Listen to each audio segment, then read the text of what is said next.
what you are doing.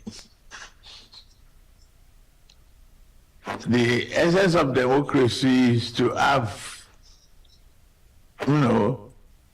very solid brainstorming discussions committed to national development and nation building, the stability of the nation. It's not as important as the history aspect of this. What is crucial is the fact that you manage the process to the extent there will be no confusion, no disenfranchisement of Nigerians, and we are all going to see democracy flourish. It is time that we have confidence in our system. No matter how good a system is, it's managed by the people, promoted by the people, and the result is finalized by the people. In fact, for final results, you are not going to be talking to the computer, you are going to be talking to human beings who announce the final result. And when you look at the crux of various arguments, maybe Nigeria should question our broadband capability. How technically are we today? How technically will we be tomorrow to answer the call of either real time or no? And as long as you appear personally as a manual voter in any polling booth, but ballot paper is given to you manually, you. Yeah, welcome to another edition of Reporters Lounge. Yeah, you saw the video there. President Bola Tinubu signing the electoral bill into law, and some are saying that the coast is now clear. Some are asking whether the coast is truly clear. We will look into that, today, and all roads looking at that signing. It's now leading to 2027 election, but we will get into that will be the first topic we will actually discuss today. We will also look at the travel of El-Rufai. It's been in the news for a while. We talked about it last week, the attempted arrest. This was an allegation, actually, and this week he presented himself, and a lot happened during the course of the week. We will look into that, and we will also look into this sad event. It's been happening, when we talk about road crashes, and we will look at the issue of River State, and the news last week. It's talking about the sports story. The issue of Super Eagles qualification for World Cup or not. A lot has been said on the social media, and we will also delve into that this morning. Yeah, well, I have two gentlemen in the studio. I have the veteran Dara Adebimpe, as usual, in the studio. Welcome to another edition of Reporters Now. Taiwo, it's nice to be here again, and we thank our viewers for tuning on. Yeah, and also on my left I have the resourceful guest, Emmanuel. Okay, yeah, welcome to the show once again this week. Thank you so much. It's a pleasure to be here again. Yeah, let's go straight. You saw the video. Let's go straight. President Tinubu signs electoral bill into law. A lot has been said. Last week we were saying whether this bill will be passed on time because of the fact that the election, according to INEC, there was a timetable released. February 20th, 2027 will be the day for the election. Now we are now saying that it is less than, it is almost a year and some days. Now what becomes of this law that we are not, this electoral bill that has not been signed? We have the issue of, e-transmission and all. But the president, you know, it was not a surprise to us because we were looking at, let it get to the president on time, and if possible, he signs it. And yes, lo and behold, he did over the week. And Dara, I want to ask, is the coast really clear looking at the signing of that electoral bill by the president? Let me start by quoting William Shakespeare as a literature student. William Shakespeare, in As You Like It, Jacques said, the world is a stage. All the players, the men, the women, have their entrances and their exits. We are in a stage where those you had yesterday, they have played their role and they have exited. But in Nigeria, we always want to be at every stage. We don't want to understand the fact that there are entrances and there are exits. And it is not all wars that are won. Time is always a teacher. I'm not on the side of either those who have said the president acted wrongly or the president acted well. My patriotic valve is on building a democratic nation, which is Nigeria. This is the 25th year that we have been having an uninterrupted democratic governance without any form of military intervention, even when it was obvious that even those who are supposed to nurture the democracy were obviously unintelligently calling for military intervention. But be that as it may, whatever wrongs have been done, I can assure you, time will tell, and it will show everybody who is on the right side of the citizens. But whether he has assented it, he didn't hear what the people have said, let's just go past, because three things are very, very germane to our election. Number one, the electorate. How do we, what kind of role do we play? Are we active? Are we docile? Are we participating at all?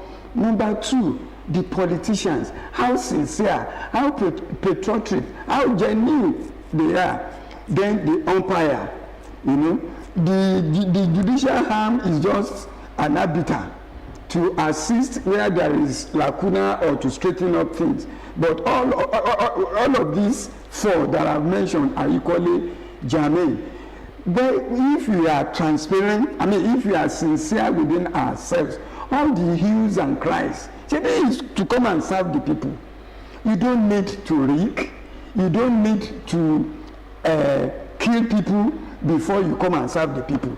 I thank God for Jonathan, who said the sacrifice of the blood of a Nigerian is not worth it. For him, in 2015, it's still a slogan that people are saying. And I remember in those good old days, the Second Republic, we have a prophet there, who people never knew was a prophet of politics without bitterness. I'm talking of the late Malam Waziri. He was then the founder and presidential candidate of Great Nigerian People's Party that, was carved out of the then Nigerian People's Party. You see, all of these things are not something that we should get so much worried. If all of us, all the players, are sincere with what we are saying, the one that is saying this is what you want, are they patriotic enough on the side of Nigerians? The ones that are on the street that are crying and believing that those who are on the street with them in time past were no longer doing what they were crying about, are they equally not genuinely prosecuting a cause? And that was why I quoted William Shakespeare in As You Like It, that the world is a stage where all the players have their entrances and their exits. What we do today is something that people will talk about tomorrow. And that is why I want to challenge all the stakeholders. Make sure, understand what you are doing today. What legacies are you leaving behind? What history are you writing?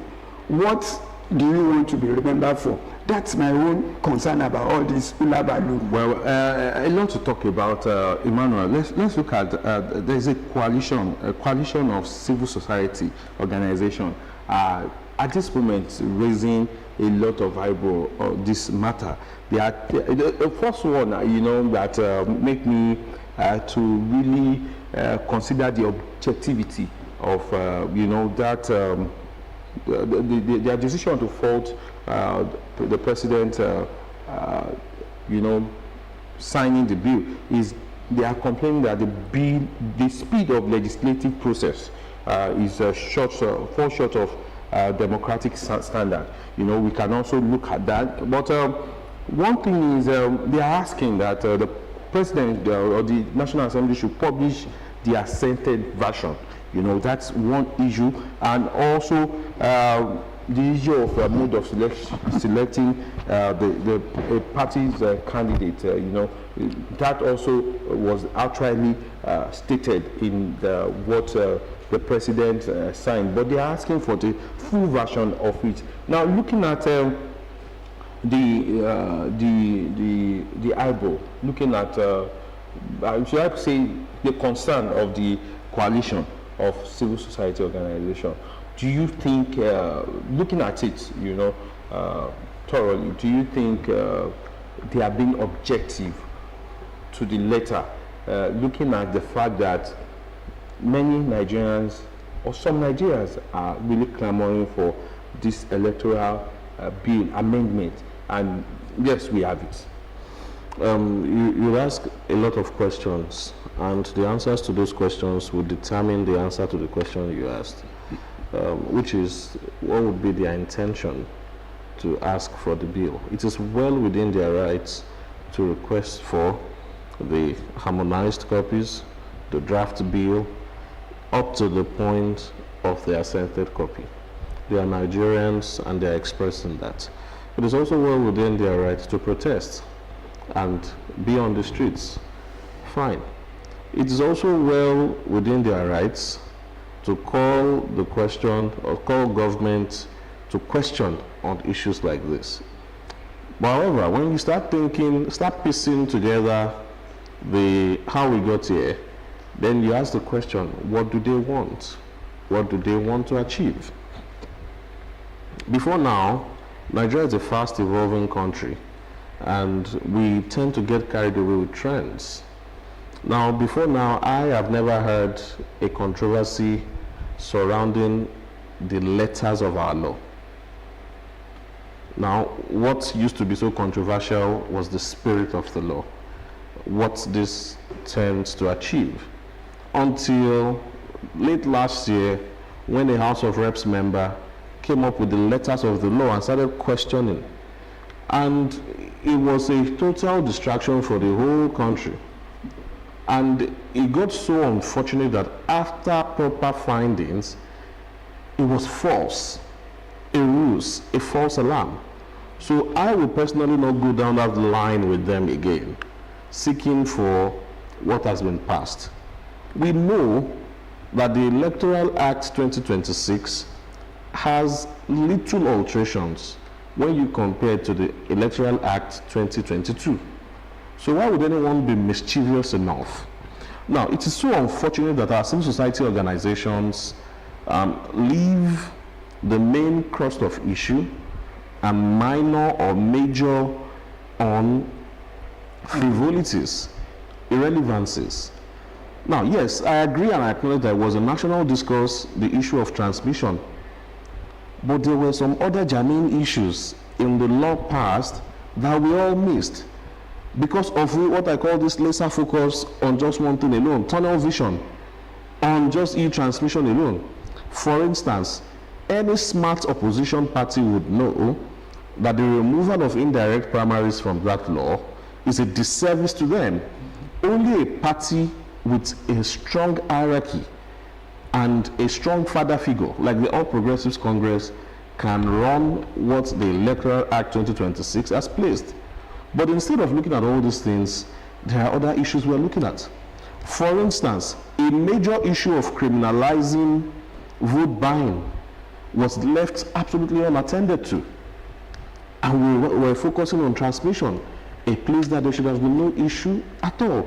So, yes, it's within their rights. But when you question why they want this bill, now, we should also sit and ask ourselves the question, what do we want in Nigeria? Expedited hearing or slow hearing? Now, let me tell you that since this assembly came, of course, including the bills that they inherited, they have about 822 bills in front of them. About 107 have gotten to committee stages. 297 are still not read at all. They have passed just some 90-something bills since they came in. These are real issues. So if they now choose to expedite one, which is very, very important because of the timeliness of it, then why do we blame them for that? Don't forget that the notice period of election is also a function of this law. So they cannot afford to dilly-dally. They cannot afford to waste time. So why do you blame the president for signing the bill on time? Now, the truth is this. You say, yes, it's a 120-page document after harmonization. It is not the job of the president alone to read. That's why he has appointees, people in the policies, special advisor, who will read and check out the implication of all these things. And believe me, they've had this copy before them. They know the spirit of the law they are trying to pass. So why waste time on the letters? And that is my grasp with these people protesting. Yes, they have their rights. Then, why are you crying over spilled milk? A law has been passed. It went through all the stages. The people at the National Assembly, 109 of them, 360 at the House of Reps, are the representative of the people. And whatever they have done is final, except in cases of a crisis where the president has to veto them, which is not the case in this instance. So if they protest from today till tomorrow, nothing will change. Well, I want to agree with him because let me tell you one thing. The issue has passed the station. It has been passed. There's nobody that will go back to go and ask for the process through which it got to the president. And even those who are crying, it's a split milk, you know. They are saying Attorney General of the Federation was not even called, are you sure, or are you there? And again, he mentioned some of the same things they had to have. Nobody is asking on the issue of election tribunal offenses that ought to have been set up. Also crucial. This is very, very germane. They are just crying, vote buying, vote buying, vote buying. Who does not buy vote? Ask me. I think yeah, but with what you've raised, I think one also interesting side is, you know, they are quite concerned about whether you are going to pick the party. I mentioned it the other time, the party candidate through direct primary or consensus, which they said it's likely to also encourage vote buying. I believe, you know, the issue of vote buying came up in they are so concerned from this that vote buying might happen at the primary level. Don't let us deceive ourselves. Which democracy in the world does not practice vote buying? Before Trump emerged, you will see a number of packages that were sent to people in U.S. One of the democracies that people refer to. This issue is something that it has a thin line. And that's why I said everything depends on our conscience. What do we want? What are we aiming at achieving? Well, it's our conscience as a nation and as a people. Well, the president has done what it's needful, and I'd like to weigh in quickly on that primaries before we proceed. What has been done is simply a preparatory move. And at this point, can we be predictive a bit to say indirect primaries from my predictions, or direct primaries rather from my predictions cannot work in any party, in the sense that you need a lot of money, a lot of resources. For instance, what congresses are ongoing now, and you see how it's going. So direct, rule it out. It is consensus for a party today, and you see how the trajectory of the APC has gone in the last 2 years. Somebody came into power, automatically some of their issues, long-standing crises, started getting resolved. Chairmen were resigning and new chairmen were coming in quietly. So it shows you that somebody is tickling and playing with the dart pieces or the pawns on the table. So it is going to be difficult for other parties to have a very valid primary. So you don't blame anybody for that. The law was passed. what were you looking at during the process? Believe me, the APC was, except for a few states where there are key actors, states like Kano, states like Delta, where you would have a lot of negotiations before you arrive at a consensus. Largely, consensus will be what will be used by the All Progressives Congress, which will not work in another party. The ADC, for instance, will not find such consensus very easy today. And at the same time, they will also find it technically and logistically difficult to organize a direct primary. So these are issues that they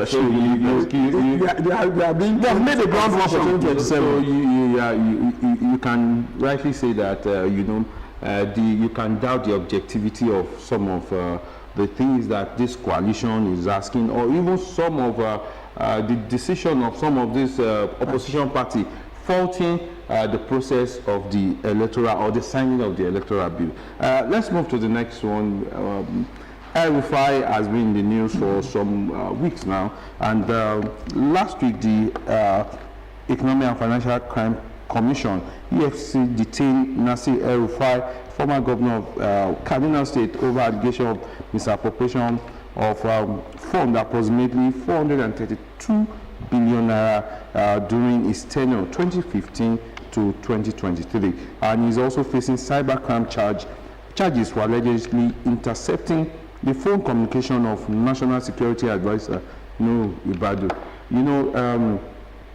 Just like we said, some people are saying that El-Rufai is being persecuted because he has left APC for another party.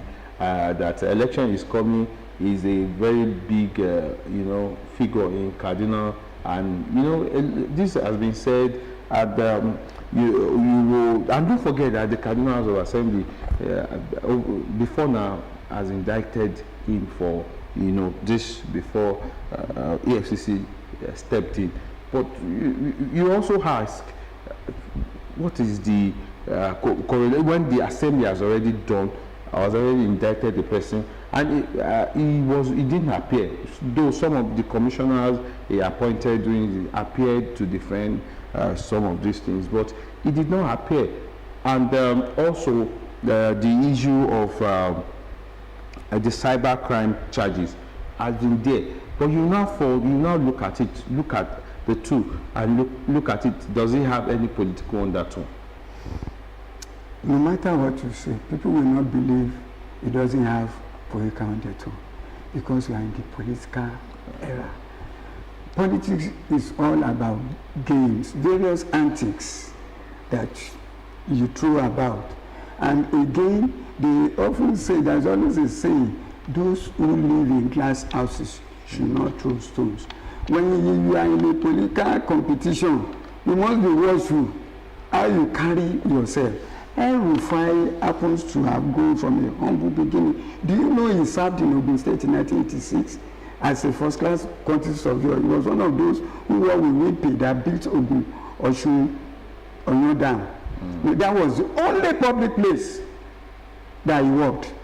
He didn't work in any public service place except getting a political office. And that goes to show you how lucky he has been. The public has given him grace, opportunity to thrive. But if there had been anything that the man has not been lucky or been guiding against, it is his mouth. I've had the privilege of reading his book, Accidental Public Servants. I have it at home. I've read it.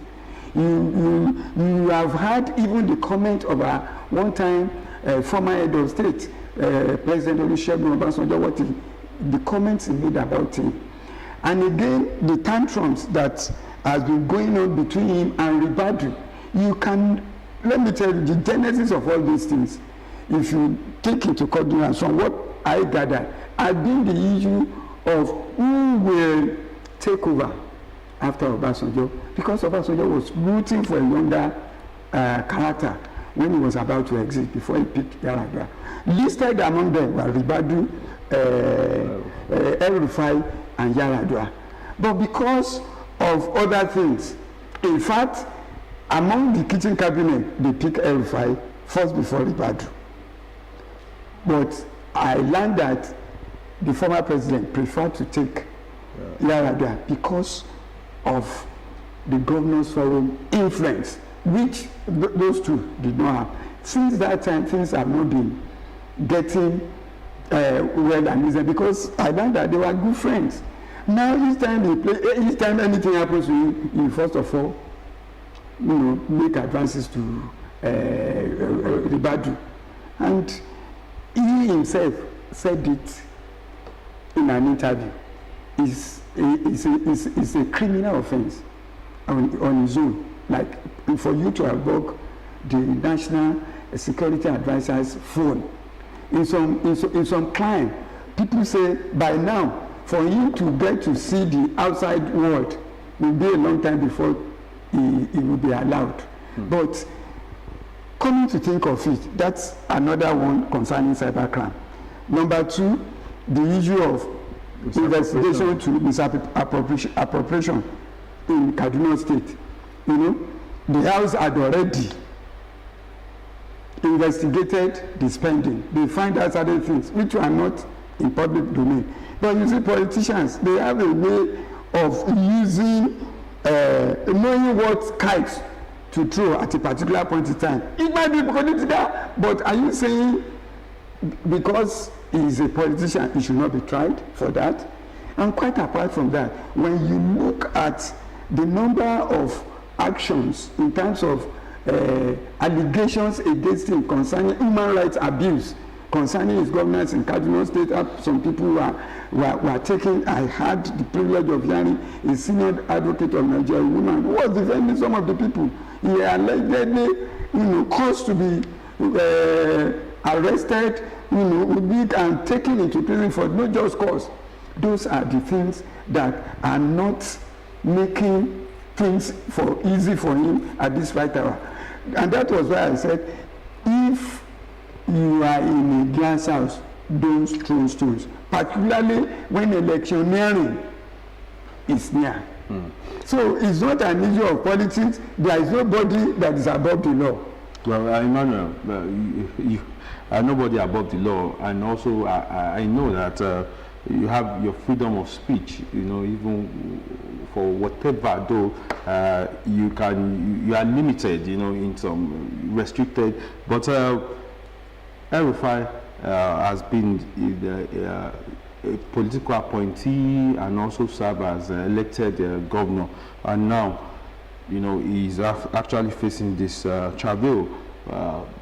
A lot of things we've mentioned, misappropriation and all, and with what he has said a lot. He has said a lot in time past, but don't you think freedom of speech, you should give you that chance, even when you are not in, when you are in the opposition, you are in the ruling party, you decide to dump the ruling party or leave the ruling party, join the opposition, criticize them, and because of your words, to a certain extent, we have another issue at time, but it's a tripod. Because of a certain, you said he's been there. No, I'll describe El-Rufai using a character from Greek mythology, Icarus, the man who flew too close to the sun, so in the process got his wings melted. As somebody who is close to power, permit me to speak Yoruba. They say Arobafi, Lobankpa, and they say so sometimes in the corridors of power, too much proximity or could be so harmful to you. And I must acknowledge the intellectual prowess and sagacity of a man like El-Rufai. He has what it takes to represent Nigeria, to speak, to defend himself, to act, to champion policies at the highest levels, both nationally and internationally. But I compare him and I liken him to Paul in the Bible. And you recall that Paul also had a lot of, despite the fact that he was on the path of the gospel, he had a lot of run-ins with the law. He was a lawyer. He was a lawyer. Yes, he had to defend himself before Agrippa, defend himself before Festus. So much that Festus even said, too much learning make thee mad. So I think too much learning is what is affecting El-Rufai today. Now, this is nothing political yet, but believe me, political dimensions will be introduced to his various cases. All that he has in front of him now are issues that are self-orchestrated.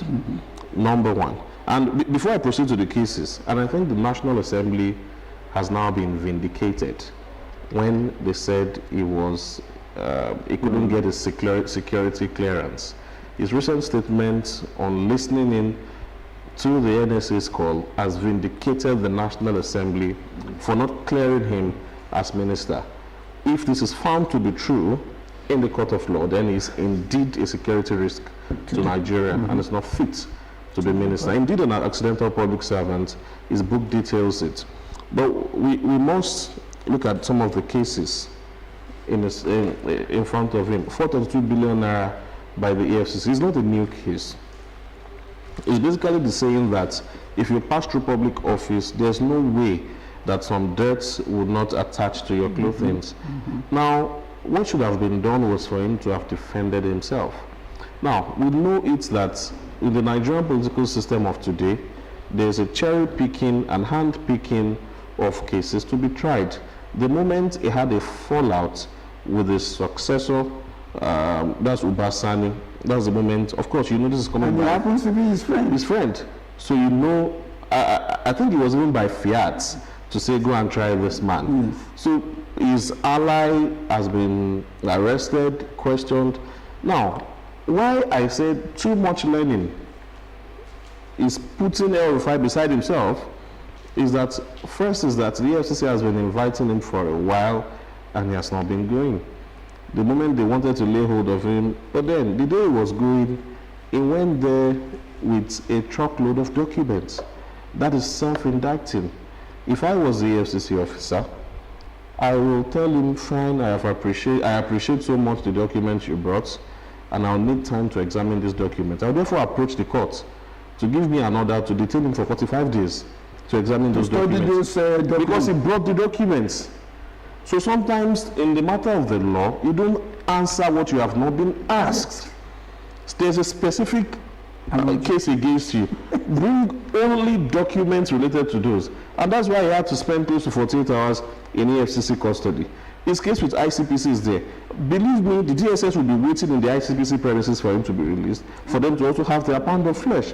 And this is how he's going to talk from one agency to the other, all because he brought this to himself. Now, the ICPC case is not also any different, but he's going to have a terrible time with the DSS because the offense or what he confessed to on national television is treason. The most delicate office after that of the president in Nigeria is the office of the National Security Advisor. So you told us that you listened in on the call of a National Security Advisor. We can easily draw a conclusion, if I was a lawyer, that you're responsible for the security issues we have in Nigeria. So each time there is a leak, people are listening, including you. So what have you been doing with that information? Now, his defense is going to be that somebody else was listening in and informed him. It is in the law that when something like that is done, you have the obligation to report. You also did not report. So the case has not started, so I think we can still speak on it. There is no way they flip this case that El-Rufai will not be in trouble. And that is where the political dimension will now come in. His oral diarrhea will will now compound the whole case for him. First is in hot soup already. So what he has said, he used an unprintable word on the Senate president a while ago. I can't mention that here. So all of those things will now add to extra weights. That will be even the issue that you mentioned concerning having a knowledge of intel concerning the state, and you did not come to the government to report, was one of the problems that coupists in those days during the military era who did not take part. Yes, but having free knowledge and they did not tell the system, the authority. That was what made them to be convicted of having been part of the coup planning. Well, a lot to say, a lot to talk about the personality of El-Rufai, you know, but I don't want to believe he's because he has been in power before and he wants to be. When he was even making many of these statements, he doesn't have any appointment or being elected, so we won't say he's power drunk but possibly because he has been in the corridor of power before and he believes that you know, he can step on toes and you know, nothing will happen. It's a struggle for the control of the North. Now, all of these issues came by from the moment Buhari died. Today, before the death of Buhari was the known leader of the North. Yes, the figure. In the sense that you had the likes of IBB there, Atiku, but Buhari towered above them. So since Buhari died, there's a struggle amidst all the northern elites of who controls the North. IBB is aging, not as active as he used to be politically. Atiku has an ambition that keeps consuming him. So there's a struggle of who goes after Tinubu in 2031. Today, if you take a look at it, it is Nuhu Ribadu today that is being positioned, being prepped for a role of presidency by virtue of the kind of appointments, the praise singing, and the sensitivity of the office he holds. Is the star boy, the poster boy of the North today. And that was what El-Rufai used to be. So you don't expect him to just go down without a fight. So it's a struggle for the North, and that's what's happening now. Well, also a lot to talk about that, but don't let us delve into the politics of tomorrow. Yes, exactly. That's the war of tomorrow. Let's go to this a very sad event, really. But you know, we also need to talk about the 6 died, 2 injured in multiple crash. You know, one thing I look at when I look at stories like this is if I want to look at the story itself, to look at the cause. If the traffic agency or who are the rescue operation or who went to rescue some of those who were able to survive, attribute the accident or the crash to something. But over time, when you read, you discover that some of these things are, you know, human errors. Not all, but you know, but we had a lot from the road safety. The statistics for last year, we had a lot of, you know, multiple crash, death, and you know, we're still talking about the one that affected the Nigerian British boxer Anthony Joshua, and a lot of it. And you can't, and the process, you remember what was done to the driver. He was tried and all. This is just because this person, you know, was a public figure, and you know, we knew what went into that. Should we introduce this even when the driver survives? I believe if he has been found to be reckless while driving, can't we just introduce this, you know, make this method standard that it will go for everybody, whereby you will be made to face the law, and we can say we have a standard when it comes to, you know, road law, traffic laws, and also to reduce the number of casualties that we always have on our road every day, if not every week. There's always a saying that prevention is better than cure. You know, it is not after an incident has happened that we begin to lament, that we begin to console each other, and begin to harmonize that this will be in place. Mm-hmm. There are laws that we have, traffic laws. But to what extent are we bringing this law to play on the culprits? Because they always say that there is always a consequence for an action. This consequence for an action that is lacking in our society is our bail. It's not only on traffic. You see, you have made reference to Anthony Joshua's episode in which the driver was tried. What of how many cases like that? What have we heard about the result of what of the trial at the end of the day? This incident that you are, the crash that you are making reference to, happened at the toll gate along Lagos Abeokuta Road in Ota. You know, bystanders, those who are selling, hawking, there and there, were the ones affected mostly by a reckless, so to say, as the report said, because it is still being investigated, by a reckless, articulated or truck driver, so to say. And what was the claim? The vehicle had mechanical failure, a brake failure. And that has been what they have been attributing accident to. In the good old days, before your vehicles are on the road, you will have ensured that everything about that vehicle was working right. And that was why in those days, for you to get a driving license, you drag the vehicle inspection office. Are you not worried? But today we are not bothered about enforcing the law. Are you not worried that when you talk about these articulated, vehicles or these trucks and lorries and stuff, you see young boys of in their mid-20s, drive this, and you ask yourself, what experience do they have? You see them you see them on this many roads in Abeokuta, Yanomotuari, and a lot of areas, and they will run. You can even count how many crashes, in a month in some roads in Abeokuta, and you ask yourself, what are we not doing right to ensure that we regulate that sector? I remember at the time my son was growing up, and people were saying I didn't allow my child to drive. I said the constitution does not allow an underage to drive. At least you must have been 18 years by the constitution to be matured.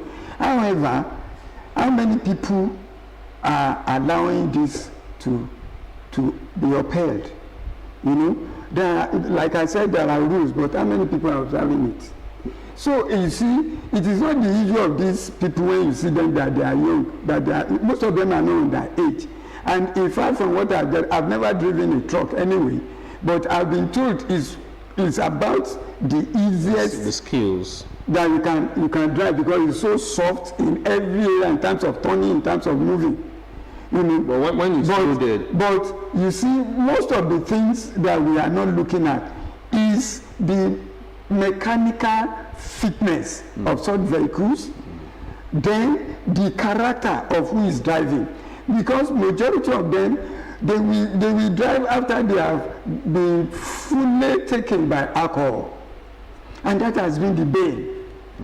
And these are the areas when people are saying NAFDA was fighting to do something, and the industries were saying you can't eat your cake and have it. And that's the problem that we have. A person will be fighting a discourse to ensure sanity. Another person will be dragging it down. And that's why you see a number of people who have lived overseas, who are Nigerians who have lived overseas, when they come back home, they will tell you they can't drive in Nigeria. Because most of these things, if you commit them, you are straight into their prison. It is not an issue of whether you are from the royal family. A royal family, what's her name now? Had once been jailed for wrong driving. Even many public figures. But can we do that in Nigeria? Well, let me quickly come to Emmanuel because of our time. Emmanuel, looking at all these, we've discussed a lot. What do you really take out of this? This is happening, at least in a month you can count how many. Accidents are an unfortunate thing, and they're a combination of many other things. There are known accidents, but you find most of this human errors and a combination of many things, which the veteran has spoken about, the mechanical state of the vehicles. As a matter of fact, most of the trucks on our roads should have been decommissioned by now and taken to the scrap yards. You look at also the pedestrians in this case who are selling and trading on the curb. So you imagine if there's an accident and pedestrians are not on the curb, or people are not trading on the curb, it would have been so reduced. Then you look at the combination of the bad roads too, You look at the human factors like overload. From what I've seen, that truck is loaded with vegetable oil, which is very heavy. So there must have been an overload. And we find a lot of those things. Now, we as a people need to sit down and start prioritizing safety. And when the Anthony Joshua accident happened, I think one of the foremost papers, maybe Daily Mail, sent a reporter to the accident scene, and what it described captured in essence what happened. He said the road in that instance was in good condition, but the driving is atrocious on the express. That's the word he used. So the driving on Nigerian roads indeed is atrocious. It beats the imagination. Lane violations, overspeeding, underspeeding, and a lot of things. You find people dragging the road, and you find all these things that should not have been there in the first instance. So we need to sit down. The laws are there. The highway code is there. The traffic regulations are there. But we need to sit down and start enforcing these things. We don't need any new law. All we need already existed in terms of legislation for road safety. But we need to sit down and start enforcing. And when the enforcement starts, nobody should wield their public influence to start fighting these agencies. Well, you spoke about, people, pedestrians using their lane, and you even discovered that the traders are the ones even laying claims on it. When we are young, it is compulsory that for any trader, before you exhibit your wares, it must be between 150 meters to the main road. But you find out today, people are using the drainage, even the drainage You have to do something on it that's not. You don't have any choice than to. Those are one of the problems. And politicians will not talk because they will say these are the people voting for them at the risk of human lives. Like, I've even seen the Ogun State Ministry of Environment, discipline the traders around at that time, and they've done it over time, but you see them go back, do this thing again until they come back again. A market has no business being on the roadside. But the road, the development, it is a kind of, for instance, that road now, there's E4 market. Right on that road, it should not be there. When you know that that express was expected to have taken outside, it should have been a bypass after E4 when they were constructing it. But people moved. That road should be taken off E4. E4 will no longer exist. As a market community. Yes. So you don't. So sometimes let's put a little blame on government. It is the people. It is the people. It's the people. So we need to enforce these things, and we can avoid all these debts are avoidable. Well, all the debts are avoidable. Well, we say those are lost. It's a sad incident, and we say the rest in peace. And for the ones injured, we wish them quick recovery. Let's go to this one after the fourth story we have there. Rivers Assembly discontinues impeachment notice against Fubara. There is a short video. Quickly we'll see that before we now delve into the matter and talk about it. We will go on this short break to watch that video. We'll be right back. Tragedy that occurred here at the toll gate yesterday morning, when a truck fully laden with vegetable oil lost control and crashed into members of the public and vehicles on the road and caused severe fatalities here at the toll gate. We have immediately briefed His Excellency the Governor, Prince Dr. Abiodun CON, and the Governor expressed his condolences on this issue. He has asked me to come here today for an on-the-spot assessment of what has happened. Sorry for that. The Deputy Governor visiting the site of that accident, the multiple crash. Let's quickly talk about, because of our time, talk about the Rivers Assembly discontinued impeachment notice against Fubara. It seems like it's a card game now between the Assembly and the Governor, and you can say that there's an intervention right now, and the crisis is now also the crisis and all the talk has declined in the Rivers for now. What do you take out of from all the scenario? You see, I have said it when the issue of this impeachment started. I said, go and mark it down. Fubara will not be impeached. I said it on this table. Yeah. You know, the reason why I'm saying it, politics is so interesting that if you master the tricks, you will utilize it very well. We said it on this table that it was a master stroke for Fubara to have decided to join the APC. And that was the stroke he needed to sustain the tempo of attacks from Wike to him. Let me come to Emmanuel because of our time. I still want us to just touch that the Super Eagles story, the World Cup. Emmanuel, what do you have to say about this? Quick words on Rivers is a political problem that has now been solved politically. To the World Cup, I think FIFA is toying with us, or I think we're also toying with FIFA. At this point, they had a retreat, a 2-day retreat. The result is out, and the judgment has not been given. Maybe it's going to be on a later date. Nigerians are still optimistic. I am not. I think we should start that concentrate. Many content guys, social media content guys, are really feasting on this story, passing a false narrative, false stories about it. Well, it's of concern, but I'm not raising my hope really. But what FIFA at this period, February, you know, a lot is happening, a lot is going down, and FIFA is not coming up. You see FIFA, you know, being jittery about this matter. Well, we have not had the right dominance of African politics in terms of sports. I mean Nigeria. We don't have that dominance, so to say. But however, one of those elastic minds in African sport is Nigeria. When it comes to our team playing, you know, we have lost in participating in World Cup, but we don't give up hope so easily, and that's why they say Nigeria know they carry last. You know, I don't see this excuse changing the narratives. You know, even though they say they are claiming that DR Congo featured an ineligible player. The deed has been done. Had we done the right thing at the right time, we will not be looking at this flimsy excuse to upstage things and get our participation in the next World Cup. Well, let's still hope for FIFA's verdict, whether favorable or not. We should start preparing for the next edition, even before this edition comes up, and that is, you know, preparation, which we have a lot of, you know.